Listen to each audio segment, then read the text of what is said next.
Welcome everyone, trustees, faculty and staff, faculty emeriti, alumni, families, friends, and most of all, our beloved students. Thank you for your presence with us today. Thank you for braving the rain. I know you totally deserve sunshine, but somehow enduring this rain is probably symbolic of all that you've gotten through, and it's going to be really great all the same. I would like to start out with a note of gratitude to the adults in the Andover community. As you may know, by tradition, we are led in by the faculty, led in fact by the faculty emeriti, those who have served their entire life as faculty members here and who return to honor us with their presence. We all know that our community thrives as a direct result of individual and collective diligence, support, and love. To all the adults who care for our students, who select our students in the admissions process, and those who teach them all the way along, let us please express our thanks to these wonderful people this morning. Please join me in a great big round of applause for all the adults in the Andover community.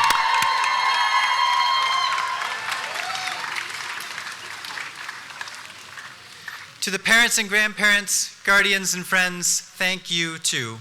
Thank you for the gift of time with the students you have sent us.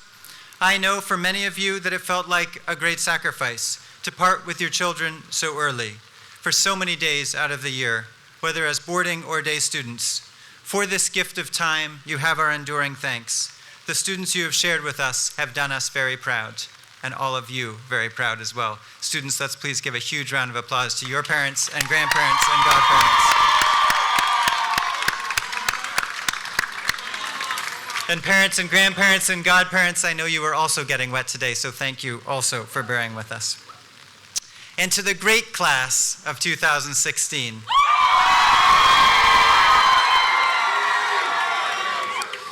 Theo and Annette, thank you for your inspiring words this morning. Thanks to you both for your exceptional leadership this year and all the years you have been with us. You are terrific examples of your class. To every member of the class of 2016, thank you and congratulations. You are a spirited group, a brilliant group, worthy of the honor we pay you today as we pronounce you graduates of Andover. Your talents have been well on display these past few days, in particular in our ceremonies and our concerts. How beautiful was that baccalaureate service last night? Quite extraordinary. I will always remember you, class of 2016. You and I arrived at Andover together 4 years ago. You are the first class that I, as head of school, have been with all the way through. It has been a delight to watch you grow and to thrive here. I remember you as you were when you arrived at Andover, whether that was 4 years ago, which seems quite a while now, or this past fall. It's safe to say that every single one of you has changed as a result of your being at Andover, as a result of being with one another in this very special place. As we celebrate, as we always do, the great diversity in our community, I am struck by a wonderful combination in this class of 2016. Many of you are the first in your family to attend boarding school. Perhaps more noteworthy, many of you will be the first in your family to attend college. We also, at the same time, have graduates whose families have been connected to Andover for literally hundreds of years, including one family with a graduate today who has a graduate in their family from the class of 1816, exactly 200 years ago, and a graduate today in the class of 2016. Whether your family is here at Andover for the first time, the second time, or the umpteenth time, you have brought much to this community.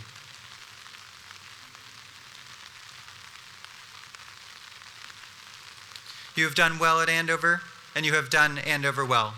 And we have high hopes for what you will do with the goodness and the knowledge that you have gained while you've been here with us. We are delighted to be connected with you from here on out. My topic this morning has to do with the world beyond Andover, the world in which you enter for good this afternoon. I hope that today, this commencement, meaning of course a new beginning, is a chance for you to reflect upon where you have been over the past few years, as well as how you might act in the future to make the world a better place. How, in short, will you apply the knowledge and goodness that you have learned here when you get out there? You leave us at a time of enormous transition in the world.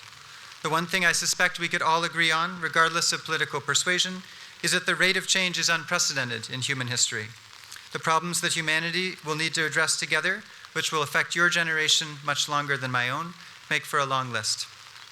We face these problems when some of our key political institutions are not in the best of shape. The American political system, for one, is fractured. The United States Congress has a hard time reaching decisions on just about anything. Candidates seem to be rewarded for making the most outrageous statements they can, and the common ground between American political parties appears to be microscopically small. During your time at Andover, some of you have already focused on addressing the big social issues of our time. Perhaps you agree with the economist Jeffrey Sachs, who wrote, quote, that achieving sustainable development on our crowded, unequal, and degraded planet is the most important challenge facing our generation. And you are among those engaged with eco-action in its work on climate change. Perhaps your concern is global poverty and hunger, and you worked on a real-world design challenge to help feed the billions who are hungry. Perhaps you traveled with the Learning in the World group to help bridge cultural gaps across nations and peoples. Perhaps you led a Technovation challenge to imagine and start building the next big startup to create jobs and solve social problems at the same time. Today, I want to focus your mind on a particular challenge and particular opportunity that lies before you. As we rush to solve these huge problems, we often reach to technology to help us do that. As you know, I am myself very excited about what our use of technology can bring. On this campus, we have used technology in new and exciting ways in our classroom, and we've been finding ways to use technology to share what we have at Andover with others far from here.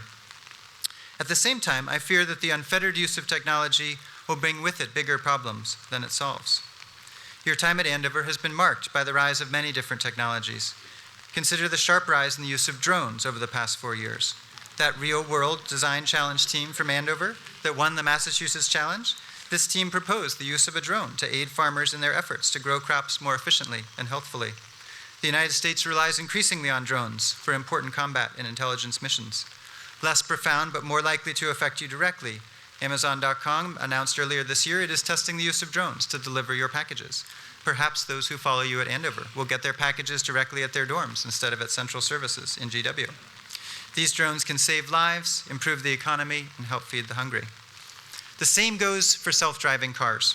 If Andover were in San Francisco or Silicon Valley, we'd already see Google's self-driving cars making their way around town. These autonomous cars are well on track to come into the mainstream use before long, with the promise of reducing traffic fatalities, saving tens of thousands of lives in the United States each year alone.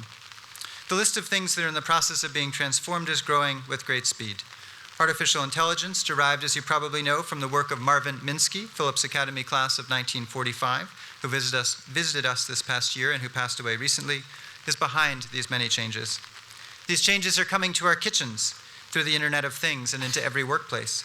These innovations are automating language translation, transforming industrial production, and altering our economy in radical ways.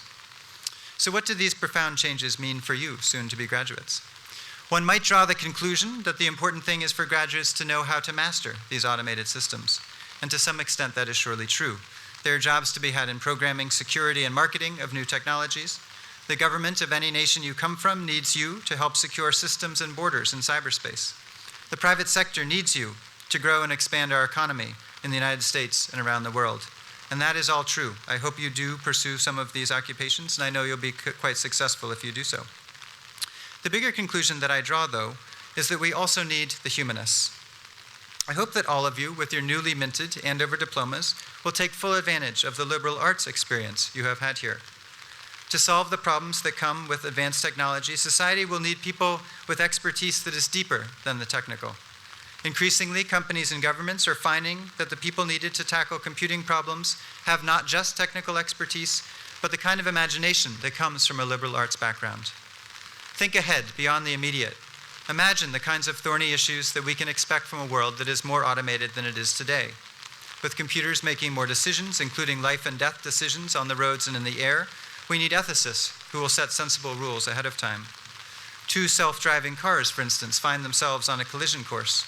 What answer? Though tricky, this problem turns out not to be a new one. There's a long philosophical tradition to the trolleyologists who have considered such problems for roughly half a century. The trolleyologists were a group of moral philosophers who took up a series of questions that sound quaint today. While there are variants on the problem, it goes something like this. A trolley, or in our parlance, a train, goes out of control. It's speeding toward a crowd of people. The people in the crowd face certain death if the train hits them. You are standing nearby. You realize you could save them by flipping a switch. You could send the train in another direction onto a spur.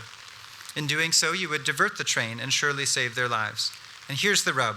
a man is chained to the tracks on the spur. That person would be surely killed if you divert the trolley away from the other group. The trolleyologists spent their time wondering, should you flick the switch to save the group of lives and kill the one man? Though the language sounds old-fashioned, the topics that the trolleyologists took up long ago are about to explode with frequency and importance. And it turns out you, Andover graduates to be, have huge advantages when it comes to tackling hard problems like this one and the others that you will face. Problems that have eluded those of us who are a bit older than you are. At Andover, you've learned much along these lines. You've devoted yourself to the study of a broad and deep set of materials and topics. You have all engaged in the arts, in the sciences, in the study of language, in English, in history, in philosophy, and religious studies. You have learned in a long and grand tradition how to make good decisions. Sound human judgment is an essential element of a strong society, especially as we head into a more and more automated world. The decisions that humans make, often up front or ex ante before the problems occur, will only take on greater importance. This liberal arts tradition, of course, is not new, and nor is it by chance that you are well prepared for these hard issues. In his inaugural address as headmaster of Andover, John Mason Kemper took up a similar theme. He said, quote, "There must be faith that in every human being there's a generosity of spirit which will respond to decent treatment and the stimulus of selfless leadership. Tolerance, sympathy, respect must inevitably result in teamwork. Teamwork, in turn, can solve many community problems, far beyond the capacity of any individual to solve." Kemper also said that day, "Knowledge of many fields, a wide range of interests, will enhance the understanding of the interrelation of events and activities. The Andover of today, your Andover, is not far different from the Andover of 1948 in these essential respects, no matter how many drones swirl overhead." And you have a second essential advantage. You are all bridge builders. We have asked you in many ways and in many contexts to spend time with youth from every quarter. You will bring to these essential emerging problems your ability to get along with one another and to listen to one another. I know that we have not been perfect at that these past 4 years. We have not been perfect at that in the last 4 weeks, for that matter. But I put great stock in the fact that you've had a lot of practice. You have lived, worked, argued, and played alongside extraordinarily diverse group of faculty and peers. You have disagreed with one another quite vociferously at times. You have hurt one another's feelings, and you have struggled through hard days and long nights, but you've also built one another back up. And here you all are. You come together today as a class, the class of 2016, graduating together.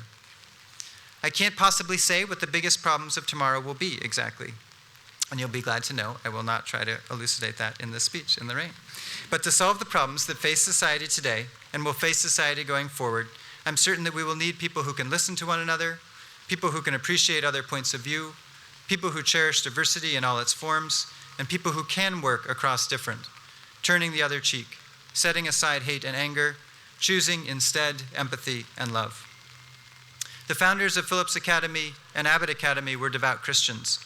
Though today we do not often invoke religion as we did 238 years ago, I'm reminded of a passage from Isaiah, chapter 1, verse 18, "Come now, and let us reason together, saith the Lord." Those who have gone before us have urged us to do so in the spirit of making a difference. In the words of former Abbott Academy principal Phoebe McKean, quote, "Girls are urged to consider their education incomplete till they have learned some one thing that the world will count it worth paying for." We seek at Andover to be connected to the world at large, just as the Abbott women of the past urged their graduates. We talk of an Andover bubble, but we aspire to be much more than a place of isolation. Through our work on campus and in off-campus community engagement, we aspire to make a difference in the world. Mostly, though, class of 2016, we aspire to do that through you, our graduates. What you go on to do is the source of our greatest hope and our greatest pride. You may have thought that your work at Andover has just concluded. I'm here to tell you that your work at Andover is just about to begin.